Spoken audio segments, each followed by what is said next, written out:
चलिए पढ़ते हैं अब नेक्स्ट क्वेश्चन के फ्रेंड्स। नेक्स्ट क्वेश्चन हमारा क्या कह रहा है।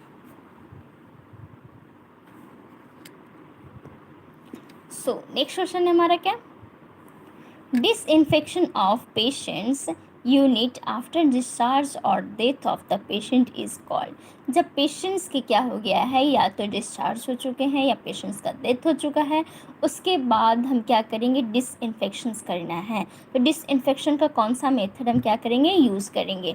तो क्या उनमें टर्मिनल डिसइंफेक्शन करेंगे, स्टरलाइजेशंस करेंगे, या फिर कॉन्करेंट डिसइंफेक्शन मेथड यूज़ करेंगे, या फिर फिंगर स्टेंसन यूज़ करेंगे।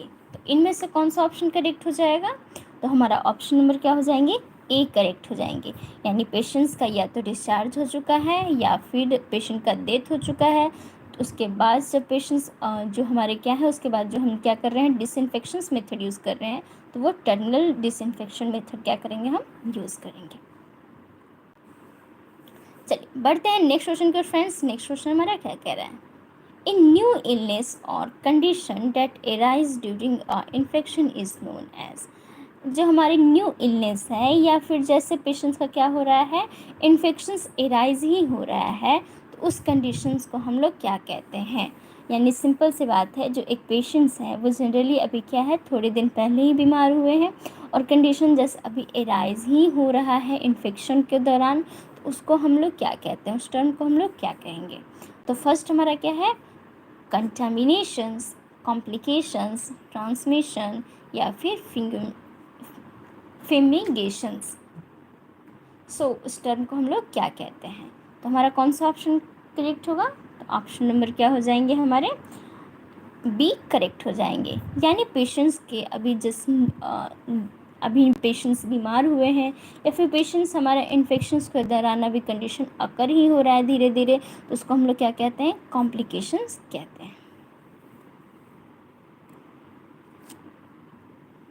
चलिए नेक्स्ट क्वेश्चन की बात करते हैं फ्रेंड्स। नेक्स्ट क्वेश्चन हमारा क्या कह रहा है, a person who Haber pathogenic microorganism of a disease in his body but doesn't show any clinical feature of that disease is termed as। एक पर्सन है जिनका क्या देखने को मिल रहा है, hammers pathogenic microorganism of a disease. यानी उनके डिजीज़ में हमें क्या देखने को मिल रहा है, हैबर पैथोजेनिक माइक्रोऑर्गेनिज्म। तो पूछा जा रहा है क्या, his body but doesn't show any clinical feature that disease. उस डिजीज़ में कोई साइन एंड सिम्टम्स पेशेंट्स में नहीं देखने को मिल रहा है। तो जनरली इस टर्म को हम लोग क्या कहते हैं, क्या उसको हम लोग कैरियर बोलेंगे, फोमिटीज़ बोलेंगे, या फिर रोडेंट कहते हैं, या फिर पैथोजेंस कहते हैं। तो सिंपली हमारा क्या होगा, तो ऑप्शन नंबर क्या हो जाएगा, हमारा एक करेक्ट हो जाएगा। वैसे पर्सन जिनको क्या है, डिजीज़ नहीं हो रही है बट डिजीज़ में पैथोजेंस माइक्रोऑर्गेनिज्म क्या है, प्रेजेंट है, और उनको कोई साइन एंड सिम्टम्स जनरली देखने को नहीं मिल रही है। जैसे कि हमारे पेशेंट्स एक होते हैं क्या, उनमें बैक्टीरिया है, हमारे जो ट्यूबरक्लोसिस के बैक्टीरिया हैं, बट वो क्या है, एक्टिव फॉर्म में नहीं है, वो हमारे क्या लेटेंट फॉर्म में है। यानी कि उनके बॉडी में तो वो बैक्टीरिया प्रेजेंट है बट इम्यून सिस्टम उनका बहुत ज़्यादा स्ट्रॉन्ग है, तो वो क्या कर रहा है, उनको सप्रेस किए हुए है बैक्टीरिया को। बट जैसी कंडीशन क्या होगी कि उनको अगर इम्यून सिस्टम वीक हो जाएगा तो उनको क्या करता है, अटैक कर देता है और एक्टिव फॉर्म में वो बैक्टीरिया आ जाएगा।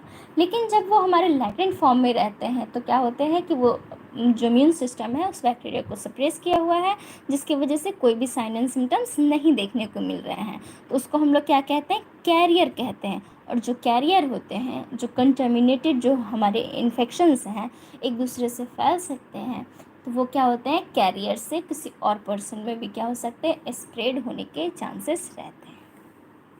चलिए अब बात करते हैं नेक्स्ट क्वेश्चन के फ्रेंड्स। नेक्स्ट क्वेश्चन हमारा क्या कह रहा है, सो 101 डिग्री फ़ारेनहाइट इक्वल टू, तो अब 101 डिग्री फ़ारेनहाइट इक्वल टू कितना डिग्री सेल्सियस होगा।